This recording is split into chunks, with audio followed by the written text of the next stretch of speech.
Hello. Hello.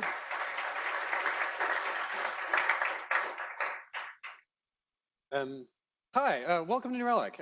Thank you all for coming tonight. I'm stoked to be here. I'm stoked to be here too. We're both stoked. I hope you're stoked too. Great way to beat the heat.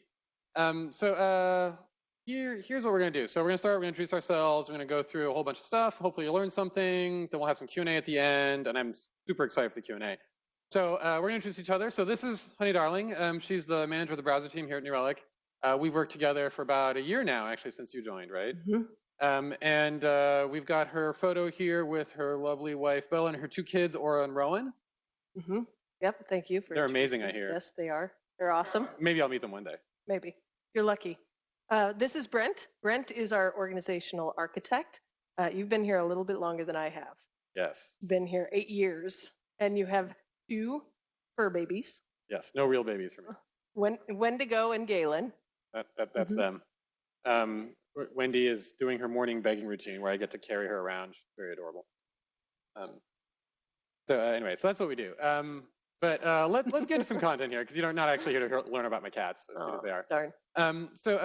We did this big team health thing. I'm assuming you know that because you showed up, and so you must have read the description. So we're going to start with like why did we do that? So let me set some context. Let me back up 2 years ago in April. Project Upscale. This is the best photo I've got from it. I couldn't get in touch with our marketing people to get the better quality ones. But 2 years ago, we went through a big agile transformation here at New Relic. So we engaged Jim Shore, who you can see right there. And he's the local agile consultant. And he came in, he worked with us, and we spent a lot of time kind of learning about our organization, understanding it, why it was working, why it was really not working, and then we reinvented all the rules. And so part of the transformation, we redesigned all the teams from the ground up. We changed how our idea flow works. Idea flow is how ideas become work, how we make decisions about prioritization. All of that stuff we changed around with a few goals. One of them was to minimize lead time. We found a lot of projects were taking a long time to complete. And then, 9 months into the 6-month project, when they're like, yes, we're going to ship in 3 weeks. This is great. And then a week later, they're like, sorry, it's going to take another 2 months. We had a lot of late breaking surprises like that. And so it was clearly something was wrong. And so we worked on minimizing lead time by minimizing or reducing or removing as much as possible cross-team dependencies and creating full ownership teams. So a team that could own a solution from beginning to end, sort of soup to nuts. So this photo here is from our liftoff event. And so we did a bunch of investigation and then all this design work. And then it sort of culminated in this group liftoff where we had 154 engineers decide what team they wanted to be on. So we designed the teams and gave them all a manager and a product manager and then asked the engineers, where do you want to go? So this was it. This was at the end of it all. And so these are all the people who participated. That's me right there. I'm sure you can recognize my pixels. So one of the interesting things about this is this kind of set the stage for the organization that we're in today, but it's also, I was on the group that ran the upscale effort, and I learned that I really love that kind of work, that sort of organizational design work. One of the things that we did is we redesigned our teams. So we shifted our teams from groups of individuals working together under a manager to actual teams who are working together on a single project. So pre-upscale, the team that I was on, this was the last time I was a frontline engineer. We had 5 people on the team and we had 7 projects in flight. And if you're doing the math, that's too many projects. And we were actually not working on 3 of them. And so we were kind of lying to everybody saying, we're working on 7 projects. We were really only working on 4. And so as we launched Upscale, we took a bunch of people who were used to working in that environment like I had been as individual contributors, working alone on a project by yourself and said, congrats, you're a team. You all have to work together. Go have fun. And as you might imagine, that had very mixed results. Some teams really took that and ran with it and gelled and made amazing teams that started over-delivering really rapidly, actually. And some teams, 1.5 years, 2 years later, we're still kind of a group of people who are working nearby rather than working as a team. And so we had these very mixed results. Okay, so that's kind of upscale. Now, fast forward about 18 months to last summer, summer 2017. And my role changed. So I'd been asking for this for a while. I'm like, yay, celebration. Instead of being a technical architect, I got pivoted into being the organizational architect that I am. We still don't really know what that means. Here's what I understand my work to be. So my work is at the middle of this Venn diagram between the humans, the technology, and the organizational. Now, this is kind of an odd place to work, right? Like it would seem like organizational design should be owned by the managers and sort of the executives, right? It's their org. Don't they own the design? They do, but we firmly believe here at New Relic that Conway's Law is real. Conway's Law is this kind of famous statement that the software that you produce, the architecture of the software you produce, is a reflection of the internal communication patterns in your organization. The famous example is if I'm designing a compiler and I have 4 teams working on the compiler, I will build a 4-pass compiler. Because each team is going to be like, I'm going to make a pass, ta-da, right?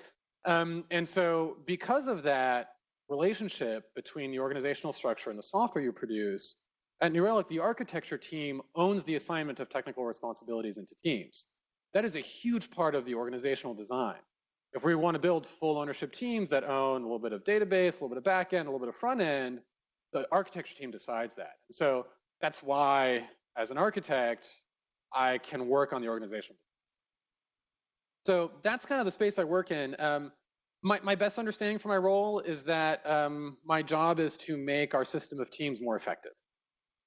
Nobody I've said that to has challenged me on that, so that seems to be sticking. So I'll take that. Seems like it works. So I get put into this role, and then my first question is like, well, what's going on? Like, WTF, right? And the last time that we did any serious investigation to our organization was working was at Upscale in 2015, a long time ago. And so we didn't really actually know, well, 2015, 2016, it was 2016. It's been a year and a half, 2016. It was April 2 years ago we shipped. And so I started talking to people in my new role, and I'd have lots of conversations here in this room at lunch. You notice we've got the big communal tables, so you can sit with random folks. That's very intentional. I would talk to people in the leadership, talk to my boss, the chief architect, and everybody had stories to tell about stuff that they thought was working and stuff they thought was not working. But it was all anecdotes. It wasn't real data. And so I didn't have a lot to work with. Now, I try to be a good agilist. I like to think I'm a good agilist. And so in any complex system, the sense and respond model is a good way to kind of understand what you're working with and make changes. There's no way I'm going to go out and sense what's going on with the 50-team organization that we've got. By the time I would be done sensing across 50 teams, like the first one would be different again, as I just spend years trying to understand what's going on, chasing my tail. So that clearly wasn't going to work. But what we knew is that some groups were doing better than others, but we didn't really get why. So thinking about this problem, chatting with people, especially with Nick, with my boss, we put together a few ingredients. So we had a list of things. So we knew that teams did better work than individuals. Like, if you think of all the great things humans have accomplished, it's almost always done by teams, not by people. Like, this building was not built by one person. We are sitting here 300 feet off the ground with elevators and AC and all the technology because many, many thousands of people were involved in making this. Once you look at the whole manufacturing network it takes to build a TV, like, it's probably tens of thousands or hundreds of thousands of people required for us to sit in this space today. So we know the teams are greater than individuals. That's cool. Internally, we had this growing interest in standards. We've evolved from being an early phase startup, and I was talking to some folks here, kind of where we were 5-6 years ago. It's super exciting. And an early phase startup, you don't need to write anything down, right? Just talk, because there's 20 people, so everybody knows what's going on. And we've gotten to a point now where that just isn't working for us anymore, and so we're trying to write things down. And so we've been very interested recently in documenting our best wisdom for how stuff should go. And making it explicit. Yeah, exactly. Making it explicit so people can know what's supposed to happen. So that's been a theme. We knew that some teams were doing better than others. Kind of already mentioned that. We had a couple of team meltdowns happen, and actually Honey joined us to pick up the pieces from one of those teams. And I feel bad because I was the architect for the team during the meltdown and after. It was all your fault, so you know. Maybe you're right. Maybe you're right. I feel bad about that. But thank you for cleaning up. You did a great job. We have some of them in the back. Hi, browser. And they're doing very well now. And then lastly, we had this other thing, this Agile Fluency project had this team diagnostic for Agile Fluency floating around. And so I had this kind of light bulb moment, right? Like, ding. And we realized that we needed to do a team health assessment. And that was going to be the right mechanism to understand what was going on in the system and help drive the positive changes that are my job to do. But wait a minute, that Agile Fluency thing, what was that? So I just kind of dropped that in there. So actually, everybody wave to Diana Larson. Hi, Diana, sitting there by the window.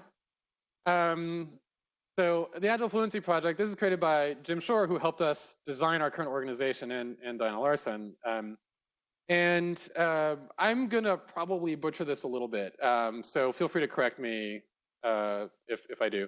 But this is a model that helps you understand where your organization is on its Agile journey, and it helps you calibrate your investment in your Agile system to know if it's performing the way you want it to.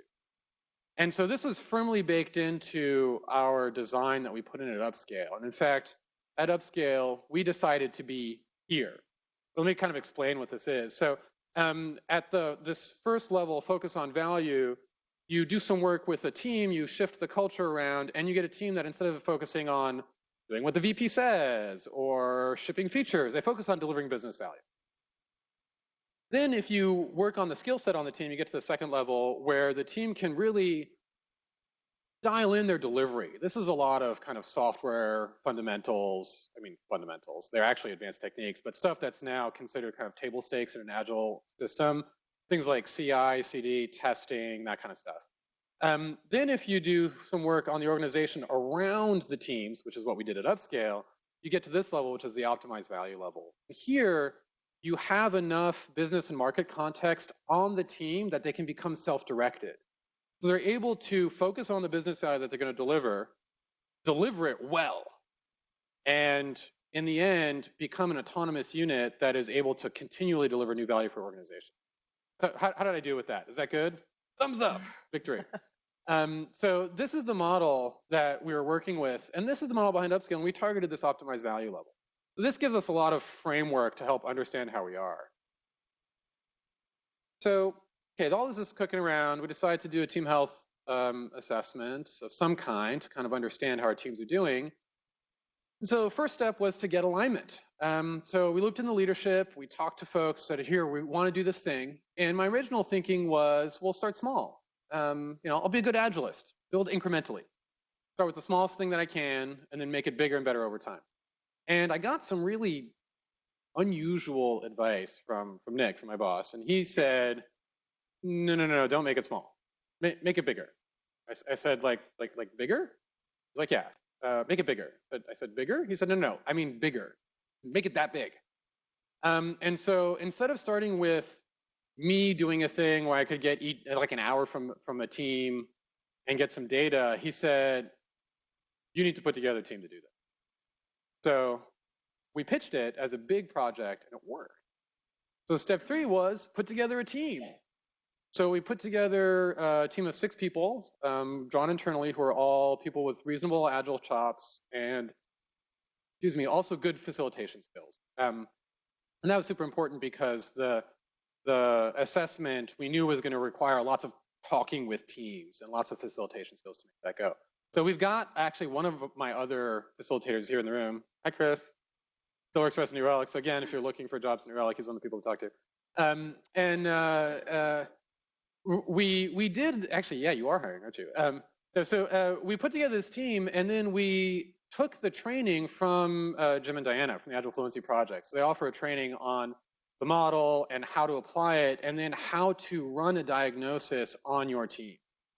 So we took their training knowing that they were going to cover some of our team health, but they're really looking at sort of that fluency model alone. We were interested in bigger aspects of team health than that.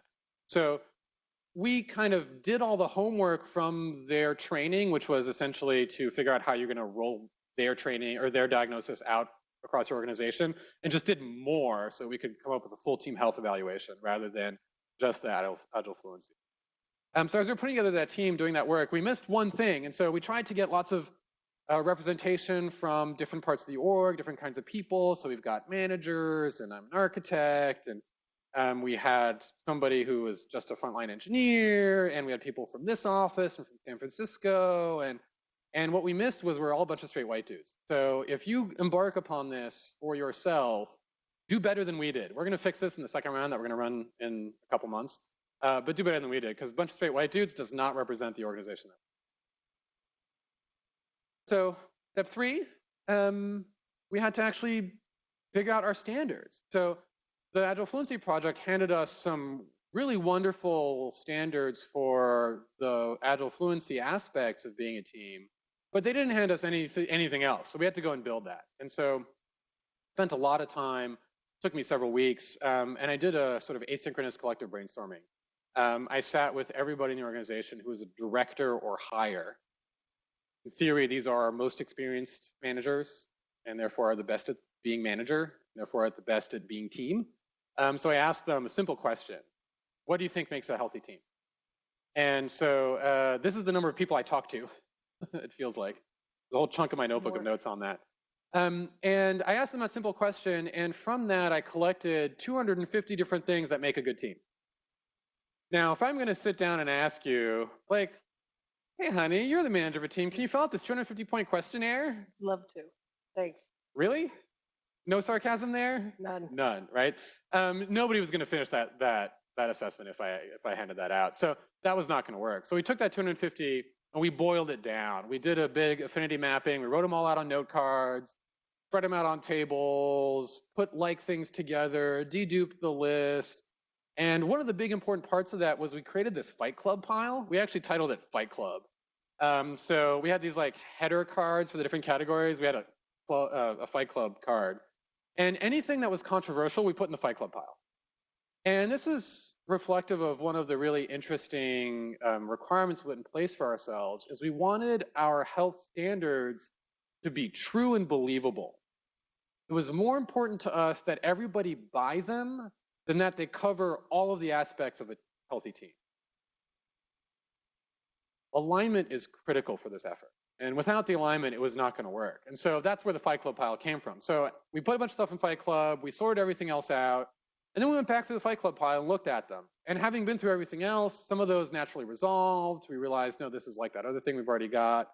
Some of them we looked at and we're like, never going to settle that in the trash.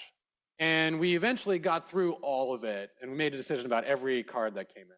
But that was kind of fun and entertaining and very educational part of the process. I'm pretty sure you just broke the first rule of Fight Club pile. Oof. Sorry about that, everybody. Don't break that rule. Thank you for calling me out for that. I appreciate that. Anytime. So what do we come up with? So here's a high-level view of our health standards. So you'll see the bold headings: healthy management, healthy software, healthy culture, focus on value, effective delivery, and self-determination. These are the 6 health themes that we came up with. Within those 6 themes, there are 23 health standards. Standards such as, our work is observable. Seems like a good standard for a healthy team. Each of these standards has multiple indicators associated with it. So there are 64 indicators total, which I'm not showing you here because it's just too much information. Yeah. But this is how we sorted them out. And so the top 3, management, software, and culture, this is the stuff that's outside the Agile Fluency model. And we believe that if you are running an Agile software development team, the stuff we came up with here is good for you. I strongly believe that. I hope you do too. The bottom 3 categories, this is about this Agile Fluency model. And so if you remember, we talked about focus on value, deliver value, and optimize value. That is focus on value, effective delivery, and self-determination. We rebranded it a little bit internally because we have a lot of people who would say, wait, you're using a model that you got from a consultant? Clearly it must be wrong. And so we debranded it a little bit internally so that we wouldn't have to have that argument. Because people didn't realize, in fact, not only do we believe the model, it is already in our organization.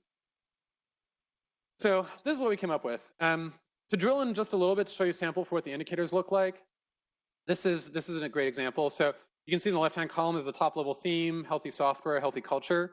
And then the second column are those health standards you've already seen. And then the third column on the right, these are the indicators. So you can look at the top, our software is maintainable, has 3 indicators that go with it.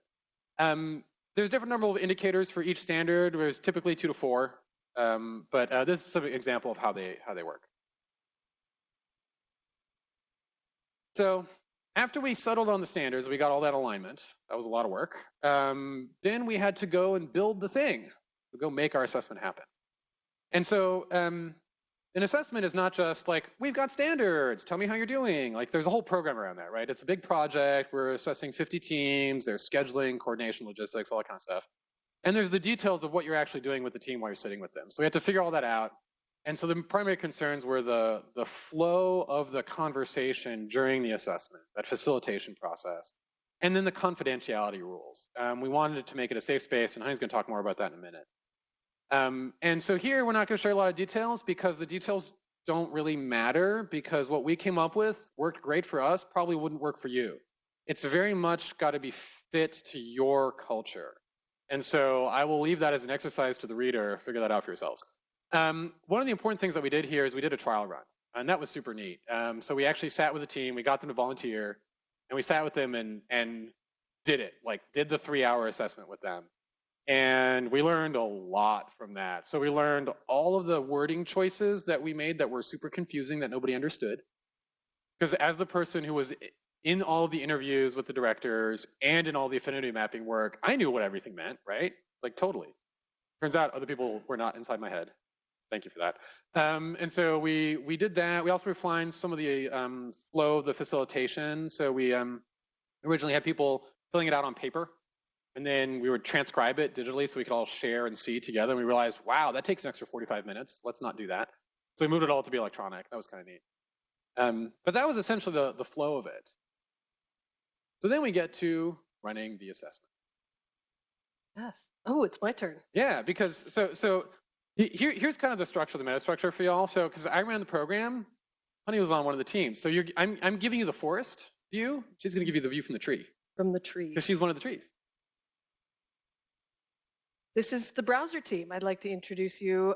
We do have some folks in the back. Yes. Yay, browser. Woo. So we're a team of 6 engineers. We have a product manager and a designer on our team, and we are hiring, of course, along with everybody else. We're co-located here in Portland, and we work on helping our customers understand the performance of their websites. And the browser team has allowed me to share the experience that we had with our assessment, as well as our final team health plan. Thanks, browser team. So first of all, we heard about this whole thing pretty far in advance. We had a few months of manager all hands, internal Jive posts, a lot of really good communication. It kind of prepared us as managers for what this assessment was going to look like. And that was really important. The communication strategy around this was excellent. We also had Brent always to fill us in one-on-one when we had questions. And so it really did feel like a well-structured, safe thing for us to be embarking on. Yeah, program management is not my forte. I leaned heavily on some of our internal folks, and they helped me make it great. So thanks to Ro, and props, but she's not here. Props especially. So thank you for always being able to clarify things, but I'll just do this for you. There you go. Thank you. Mm-hmm. So we had to schedule all the teams. Scheduling 50 teams is impossible. And we were running all these assessments in that window, that brief window of opportunity between Thanksgiving and Christmas. This is a phenomenal time to make sure that you've got like everybody present and accounted for, right? Because nobody goes on PTO, right? Never. So this is a problem you may run into. You may not run into it at our scale. I don't know how big your companies are, but for 50 teams, you're not going to do it. So we actually figured out a way around this. What we did is we assigned the facilitator to the teams. So every facilitator knew these are the teams I'm going to do. The teams knew who their facilitator was going to be. We asked all the facilitators, block off N+3 slots on your calendar. So we had to reserve them, 3-hour chunks of time, get a room, all that stuff. And then we put all that on a spreadsheet and told the managers, sign up for a time slot when all of your team is available. And it was great. Then we were able to schedule 50 teams without having to go boil that ocean, or we would still be trying to schedule it today. So that's a great tip. If you have to do that, don't do it. Get other people to do it for you. Works great. An important goal of going through this assessment was to make sure that we respected the confidentiality of the teams in order to make them feel safe and free to share their opinions about their challenges and their strengths. It was really important that we held a certain level of confidentiality with the work that we were doing. So the managers weren't present in the assessment process. We filled out the same assessment that everybody else did, but we weren't present in the discussion, which kind of bothered me because I wanted to be there to get all of the context, but it was worth it to get some really objective results at the end. So I really appreciated that. The only people who saw the detailed assessment results were the team, minus the manager, and the facilitators that were running the show. Well, you eventually saw it. Eventually I saw it, but not to the same level of detail. So I wouldn't see who said what. True story. Mm-hmm. So also my boss, the group lead level, would see an aggregate view of all of the data as we could do it. And then since I was not part of the assessment, let you. Oh yeah, because you weren't in the room, so you don't know how it went. So hey, so here's what our assessment instrument looked like. So this is a Google spreadsheet. Now earlier when I was showing you the indicators, that was like a zoomed in cut from like here to here, right? I just cut off this right-hand column. And so again, on the left, you're seeing the health theme. This middle column is the health standard. These are the individual indicators. And then here, these columns are the scores people are giving you. So what is this score? So for each of these indicators, we asked people in a randomized order, because technology, we can shuffle things. We asked people, how often is this indicator true for your team? So on a scale of 1 to 5, where 1 is never, 2 is rarely, sometimes, often, or always. How often is this true for you? And so and this is where the Agile Fluency project gets its name, is this notion of fluency. These are behaviors that you are doing, but if you've ever studied a foreign language, you know that first sentence in the foreign language is like pulling teeth, and after a year, you can like say things without thinking about it, right? And that fluency comes from practice. And so we're asking you, how practiced are you at doing this? And so from those scores, we can, those individual scores, we can calculate what we call, here at New Relic, I don't know if Diana uses that term or not, we call it the fluency score.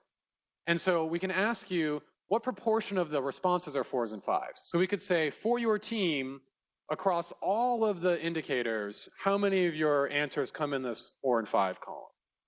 And that tells us how fluent you are at being healthy team at New Relic. We can also break that down. We could say, like, just for the software category, how many of your answers are 4s and 5s? Or just for one of the standards, our software is maintainable, how many of your answers are 4s and 5s? So we can ask this for everybody. And this is a real example from one of our teams, obviously anonymized to protect the innocent. The other thing that our magical spreadsheet does is everybody, okay, let me back up. This is on one tab. There's many other tabs. People are filling out their answers on the other tabs simultaneously. So this is populating in the background as they're filling it out. And as they're filling it out, these little X's come in, but they're not X's. They're actually indicating which person is saying what. So that as we're going through the conversation, we know who said what, so we can talk about it. By the time we hand it off to the manager, these turn into X's. So Honey doesn't know who said what. We've got to protect it. Somebody might say, well, Honey is the best manager I've ever had. And somebody else might say, oh, she's the worst, right? They would never. They would never say you're the worst because that's not true, but they might say you're the best. And we still want to protect their identity when they do that. And so we anonymize that a little bit. And so during the discussion, after everybody's filled this out and we kind of see all these answers together, we go through, not indicator by indicator, but standard by standard. So not through the 64 points, but through the 23. And we have a discussion about those results. So here's the kind of stuff we're looking for.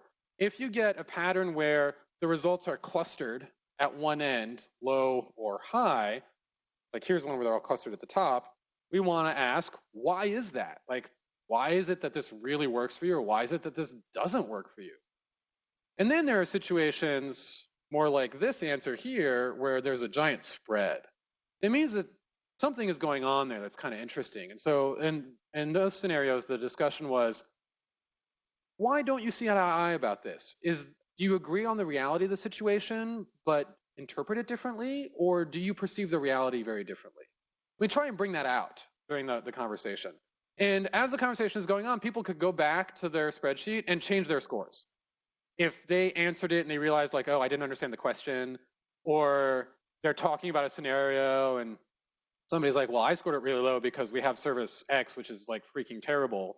Somebody else is like, I scored it high, but I forgot about that thing. Our situation is terrible.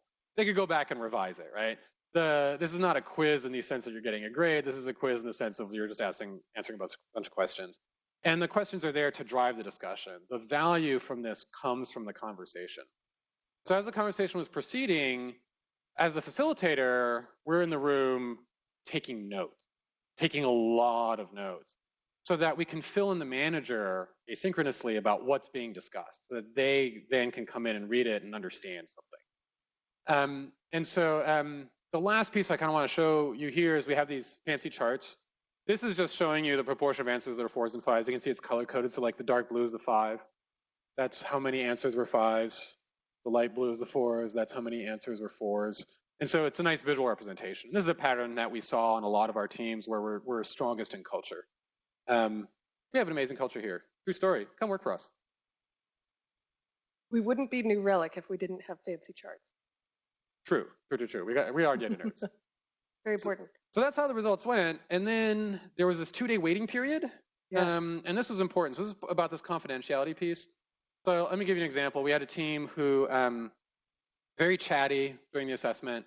And then we get to this, there's a couple of questions about everybody gets along and you trust each other. Dead silence. Oh, okay, there's something going on here. And there's something going on where people don't feel safe to talk about it. We knew this was going to happen, right?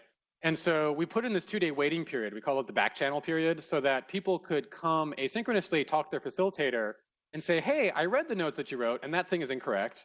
Or they could say, there's a thing I couldn't mention in the room because it has to do with other people who were present. So let me give you some more information about that. And as a facilitator, I could work with them and decide with their approval, yes, this goes in the notes, or no, this doesn't go in the notes. I'll whisper it into the manager's ear. Or no, I don't even want you to do that. Just help me understand the situation. And so we had this 2-day waiting period. So after 2 days, I was able to hand the results to Honey and say, you're done, the data's complete, here you go. Finally. That was one of the 2 longest days until I could find out what was actually going on with my team. Really, this was my chance to make some really amazing Excel formulas.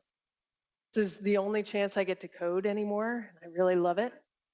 The things that I looked for in the assessment that were interesting were where I had scored the team completely differently than they did. That was really fascinating that I could have a completely different picture of the team. And that was important to look at. Also, it seemed like where we had that clustering in the low or the high area, there was a lot of certainty about things being really good or really not great. And those pieces really stood out to me. Something that Brent said early on was that, we should also look at the sometimes ratings and move those up because we already have muscles in those areas, so it should be easy to get to the next level. We didn't do that, but it was a great idea. Some teams did. Some teams did. Some teams did. Yeah, it was great. good. Awesome.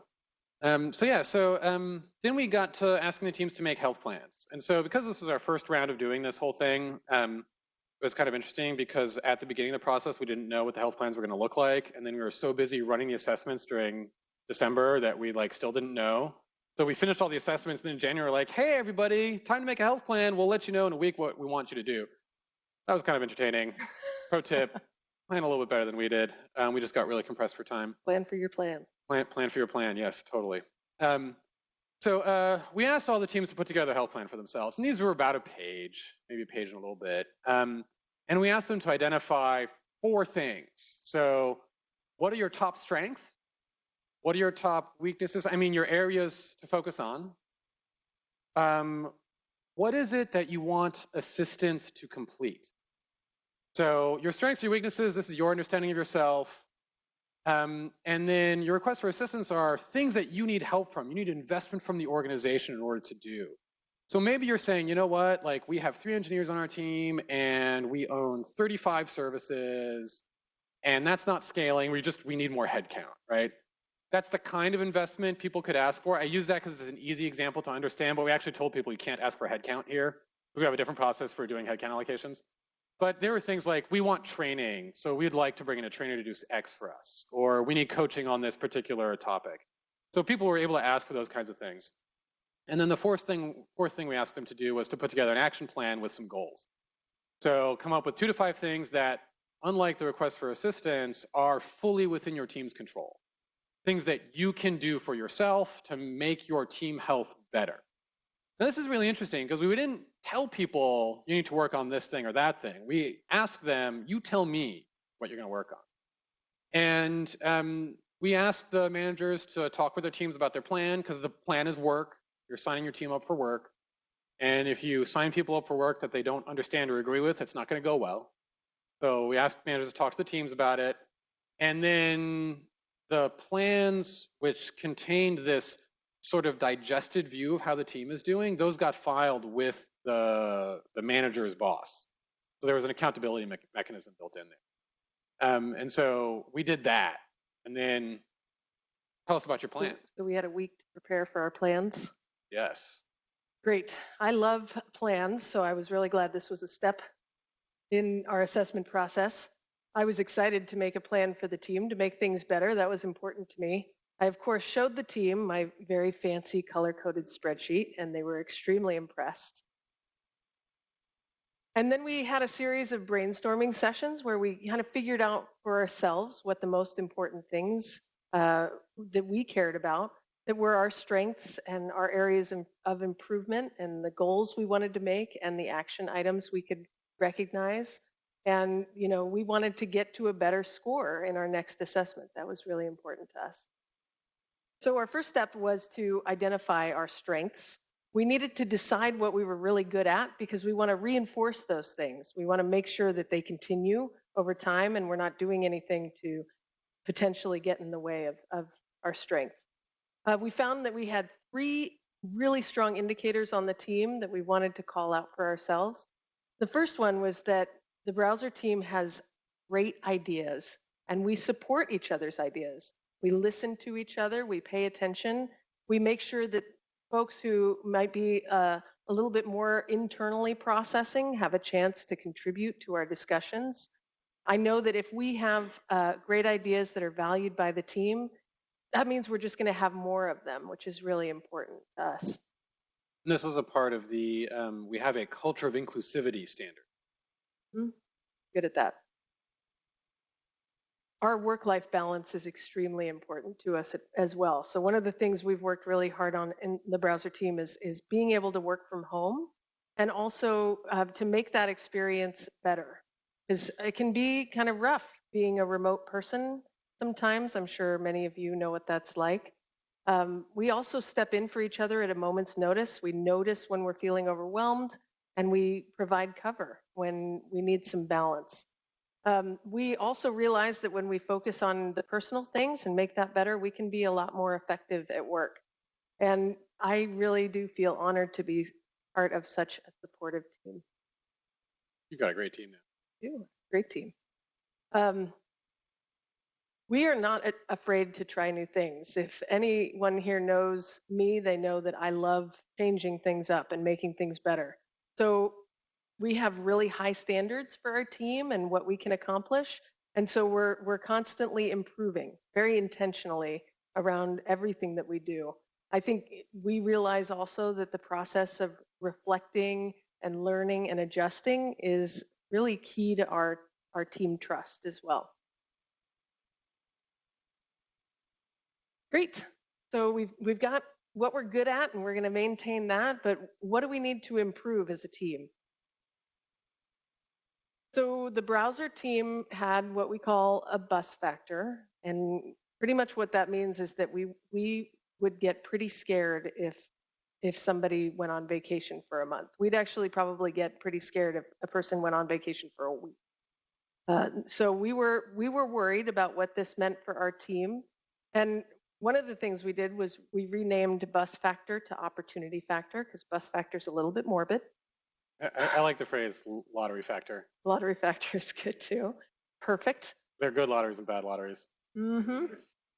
Yes. And so to do that, we wanted to remove our silos and we wanted to increase confidence on the team so that people could work in all of the areas of our systems. We had 2 action items that we identified to get there. The first one was we wanted to understand each other's desired T-shapes. So a T-shape is where you've got a person's skills and their expertise represented by the vertical line, and then their ability to collaborate across multiple disciplines on more of the horizontal line. So we wanted to understand, because we have such a broad technology stack on our team, we wanted to figure out who actually wanted to learn these things so we could map those opportunities to the folks that felt like it was appropriate for them to learn. I think it's great that you made people actually diagram it out. That's super awesome. Yeah, it's a great exercise. I would highly recommend it. So secondly, we wanted to make sure that we were working in all of the areas of the system. We realized that in order to gain expertise in the things that we depended on as a product and as a team, we were going to need to work on them, and we were going to want to own every piece of our product to get better. Ultimately, though, our indicator, our low score on our indicator solved itself when our opportunity factor found a new opportunity on a different team at New Relic. So we hustled really quickly to fill the gaps that were left behind, and the team has done exceptionally well coming up to speed. Another indicator that we noticed that we would want to improve on the team is that we wanted to get closer to our customers. We are highly collaborative as a team, and I think we have this desire to also collaborate with the people who we're building for and we're creating for. Many of us were new to the product at this point, so we needed to understand who our customers were and what they needed from us. So we had a couple things we wanted to do around that. First of all, personas for the win. I love customer personas. This gives us a chance to really get to know kind of the representation of who our customers are. We had our designer and our product marketing manager go through and talk about who our key customers were for browser. We have Build It Beverly and Run It Roscoe are our 2 key customers on the browser team. And these are the people that we're trying to make better decisions for all the time. We also wanted to know what kinds of technology our customers are using. So since the performance of their websites is what is important to us, we want to make sure we understand the technology behind their websites so that we can stay in step and then ultimately potentially even get another step ahead. And finally, the third indicator that we wanted to focus on actually was made up by the browser team. Now, there's no strict rule, so I'll allow it. Thank you. Phew. Okay, so we wanted to move faster as a team, which is great, and I promise that this was not my idea. Manager, it was all them. And the first thing we wanted to do was to develop a clear vision, which I love because I really do believe that the way you move faster as a team is to be inspired by your work and to really feel like you're making a difference and adding value. So the fact that this was our first action around this made me feel really great as a manager. And this indicator to go faster wasn't just about speeding up. It was about doing the right thing at the right time for our customers. We also needed to figure out what this even meant. Like, what is velocity? How do you measure it? How do you make sure that you're doing a better job at it? We've tried, go ahead. Isn't Velocity a big conference? Velocity is a conference. How do you measure a conference? I don't know. I don't know either. I don't want to measure that one. No, definitely not. Sorry. We've tried tracking a whole lot of things. We've tried tracking story points and MMFs and projects and burn downs and all sorts of things. But it's really hard to get at, like, how do you measure how fast your team is going? Probably because it's not just about how fast you code. It is about how fast you're adding value and how fast you're learning. And we're evolving so quickly that it's really been hard to get a handle on. This means how fast we're going and how we measure it. I suspect that even if you weren't going so fast, it's a very hard thing to measure anyway. Yeah. I agree. All right, so what do we learn? So we go through all this, we ask all the teams, come up with your health plan, and so I just described her team's health plan. It looked nothing like any of the other teams' health plans because all the teams are unique. But it gives you a sense for the flavor of what people are coming up with. Like, what do we learn after all this? Well, I'm going to show you the slide I actually used at the all hands that we held in this room where we revealed the information. So here's what we learned. So this is a distribution, this is a histogram of the fluency scores that we found. And so every data point on here is a team, and this is the overall fluency. So this is looking across all of the answers for all of the indicators for the team. What is the proportion of 4s and 5s? So we see a couple of things here. First, this looks very nicely like a normal distribution that is within a bounded space. This made my statistical heart very happy because it meant I was probably measuring something that was real. Second, we see 2 teams here up above 90%. Like, that's amazing. The center of gravity is kind of here in the 70s. That's also really surprising. And that's surprising to me because we didn't tell people, we're going to do a health assessment in 6 months, and here are the standards, like, make yourselves look good. We just did it. Like, people learned what the indicators were as they were taking the assessment the first time. There was no ability for teams to prepare themselves. And like, a lot of teams doing really well. That's awesome. But then there's this left half. There's this group down here, and they're having a harder time. And so that makes me sad. But part of my job is to help those folks. So at least now I'm in a position where I can assist. So we can break the fluency scores out by theme. And so here's what they look like for healthy management, software, and culture. This TM business is not a trademark symbol. This was part of the coding I was using in my stats package. It means the scores from the team and the manager, T and M. That's not anything fancy. That's just my coding bleeding through. And then here are the 3 upscale design related themes. And so what we learned from all this, and it's hard to see from the back, but the bottom it says, we're best at culture. This is clearly the highest scoring group. And our upscale stuff needs more work. Well, this makes a lot of sense if you think about it intuitively, because we've been in business as a company for a little over 10 years. For 10 years, we've had a culture, we've had software, and for like 9 years, we've had managers, right? At the beginning, you don't really need managers. And well, we need them now, and we love them, they're amazing.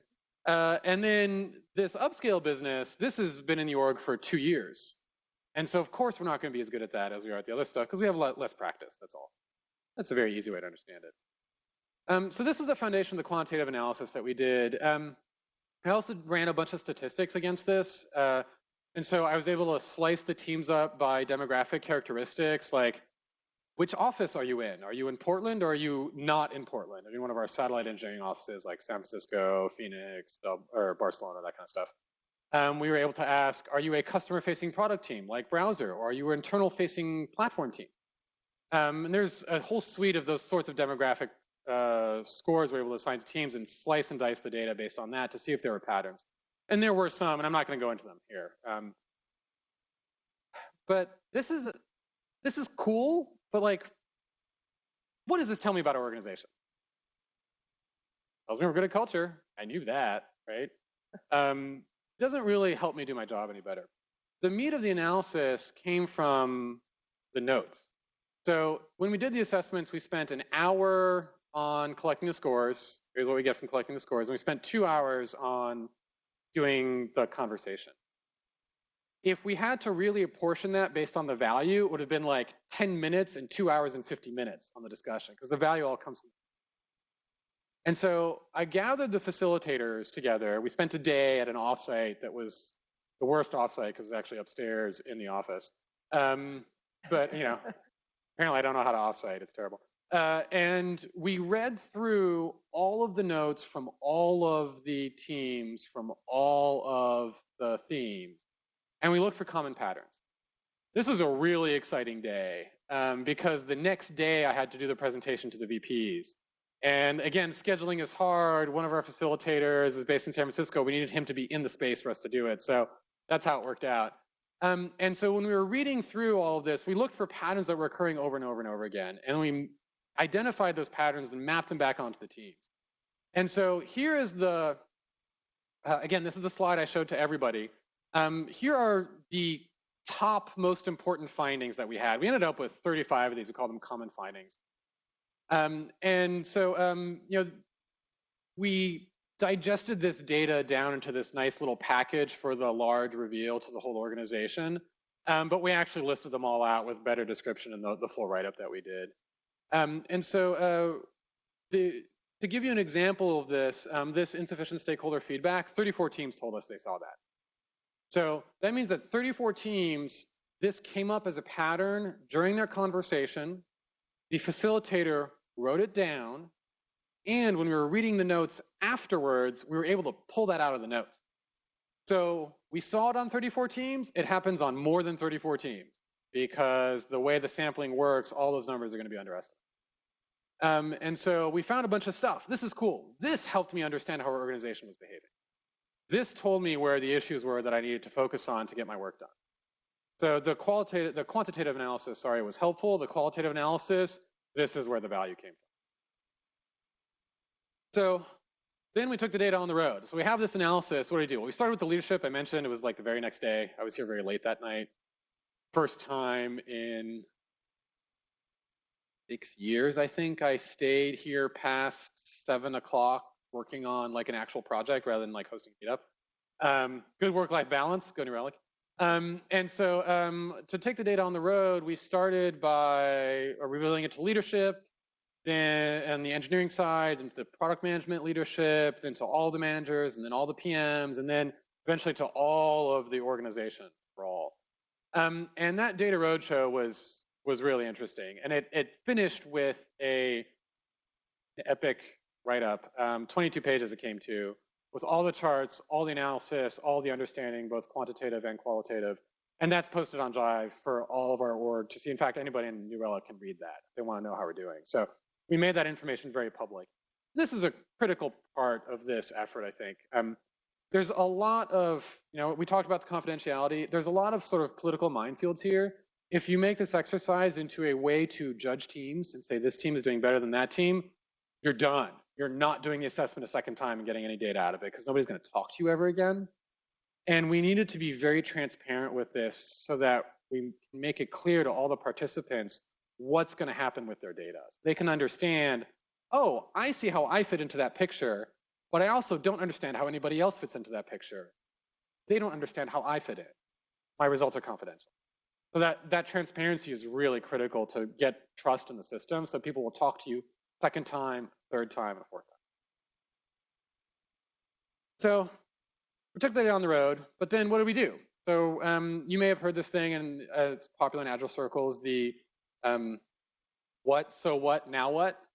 Well, we had the what, and now let's talk about then we had the so what, that's the interpretation that came from the analysis. Let's talk about the now what. What do we do with it? So what do we do? So time for some change, y'all.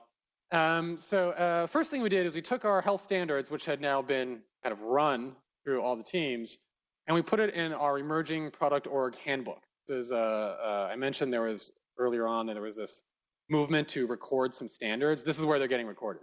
The welcome to New Relic, product org, here's how we work. It's a book we can hand to people on their first day so they can understand how we operate. The first thing we did is we wrote it all down.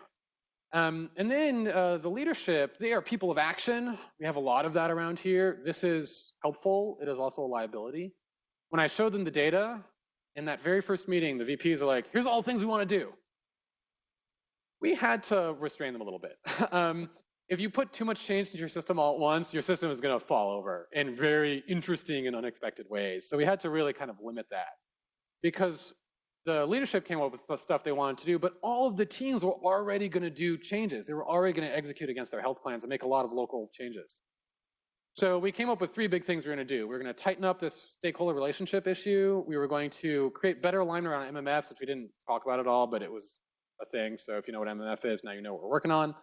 And the third thing was we needed to beef up our idea flow and in particular support our technical product managers better. The way we work, we have 2 classes of product managers. We've got people who do the work and have the title, and that's their training.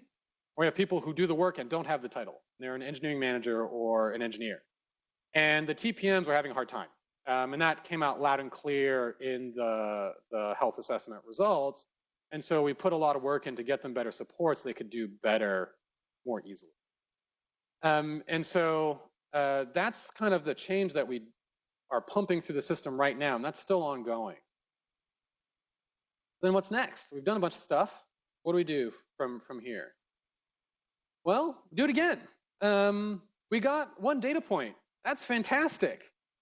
Took a lot of effort, team of 6, 50 teams, 3 hours per team, just for the assessment proper, plus whatever follow-up actions they're doing, many, many hours, one data point. I'd like to get a second data point, a third and fourth and fifth and sixth. And so our plan is to roll this once every 6 months. So we're going to do this repeatedly. And then the second time we do it, we can actually use the scores for better analysis. We can have a delta for each team with their prior score. How are you improving? Where are you getting better? Where are you losing ground? And so we're going to do that for the second round, which is we were not able to do for the first round because there's no comparisons possible. And so the goal is to do this every 6 months. And every time we do this, because we're good Agile practitioners, we're going to retrospect. We've already done the retrospection, actually. And then as we boot up the next round, we're going to take the retrospection and make our system better. So I'm writing some software starting this week, actually, to automate all of those spreadsheets, because wrangling 100 spreadsheets was like no fun. I'd much rather have a database I can query, make my life so much better. But it'll also make that 3-hour assessment into a 2-hour assessment, which will save the burden on the teams. And then we can spend more time with the teams helping them craft their health plans. And so we're also going to look at our standards and revise them based on what we learned. And there are patterns that came out of that qualitative analysis that were not directly addressed by any standards. Maybe there should be standards for those things. So we're going to rework the standards and improve them. So we're going to do a lot of that kind of work. And every time we turn the crank on this project, we're going to make it better and better. That's our goal. So what do you take away? Well, Team Health did a whole lot for us. First thing it did is that it really helped us embrace the chaos and the uncertainty that you have in any complex adaptive system. Because the Team Health was a framework for a discussion that happened with each team is able to bring their worldview to the front. And so that chaos that you get at the top trying to understand what are these 50 teams' view of the world, we actually were able to corral that and get something out of that, get some data out of it. That was really fun. It was really important that we had a safe place for folks to share their thoughts, to actually make improvements to systems. And those discussions were possible because we established a shared vocabulary, not just around Team Health, but also around organizational processes. And this was important because a lot of our individual contributors don't really care about processes. This is how I used to be. I was like, oh, managers, what are they good for? Process, I don't need that. But by putting this front and center in this conversation, we made a vocabulary that everybody can use. And now a lot of our ICs understand how they fit into the bigger picture a lot better. That was super important. And it's really hard to actually make any improvement to something that you don't truly understand. So this really gave us a good level set of where we are as an organization. It's awesome. Yeah. And that was kind of my original goal, is let me understand what's going on. Well, we understood and then drove a lot of positive change into the system. And that was possible because the change was bounded to a certain extent. It was change around these health standards, which we all agree are what make teams better. And it was also within this framework of accountability where health plans were filed with the manager's manager so that they could be held accountable for execution against them. We also had this request for assistance. Managers doing it. They say, hey, group lead, or hey, manager, I need help doing this. We are actually holding the group leads accountable for answering those requests. We're tracking that too. We're able to hold everybody accountable for their part in the change that's going on. And so that to me is gold, because as one person doing this work in this organization, I can't scale, but I don't have to. Just like scheduling didn't work, no way I can change 50 teams, but I can get 50 teams to change themselves. So that's what we did. And the accountability piece is huge because it creates trust in the entire process. Yes, absolutely. Without trust, we got nothing. Totally. All right. So I think that's it, right? That's it. Right. Thank you.